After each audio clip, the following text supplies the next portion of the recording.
J'ai vendu mon âme au diable.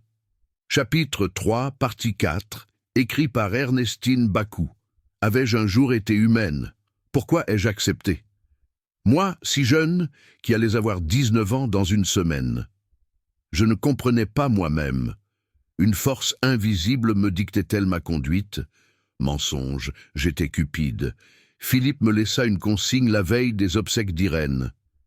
Ramène-moi la terre qui recouvre sa tombe, s'il te plaît. Débrouille-toi pour ne pas être vu. Une demande que je ne trouvais plus bizarre. J'étais plongé jusqu'au cou dans cette histoire. Impossible de faire marche arrière. J'ai commencé à utiliser l'argent trouvé dans le sac.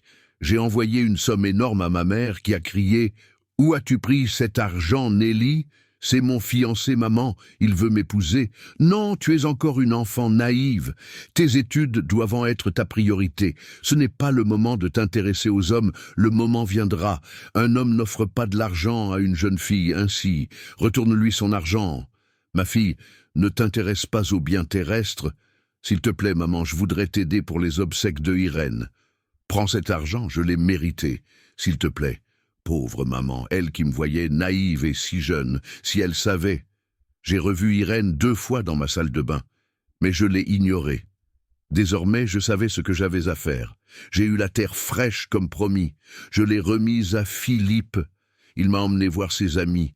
Ils étaient 5, tous des hommes jeunes et beaux. Je ne les avais jamais vus. Ils se sont assis à table. Philippe m'a présenté. J'étais là, perdu. La cuisinière a apporté le repas. À l'ouverture du plat, une odeur pestilentielle s'en est dégagée. J'ai crié « C'est quoi ça, Philippe ?»« Chut !» Nelly, moins fort, c'est notre dîner. Mais ça sent la merde. Oui, c'est de la merde. Mais, merde comme merde ou merde? Merde.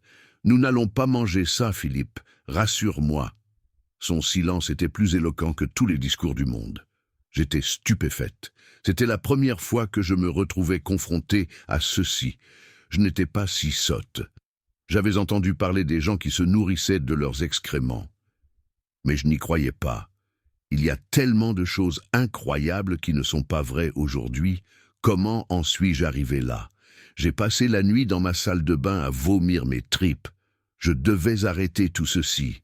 Non, je ne pouvais pas vivre ainsi. J'étais jeune, belle. Je pouvais encore changer d'orientation. Je pouvais encore sortir de cet engrenage qui m'aspirait. Je devais sortir de là, et vite. J'ai crié « Irène, je sais que tu es là. Montre-toi !» Elle est apparue. Elle était assise là et me regardait. « Je suis là. Que veux-tu? Que se passe-t-il? Tu es morte.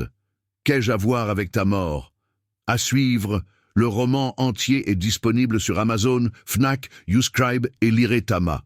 Abonnez-vous et partagez.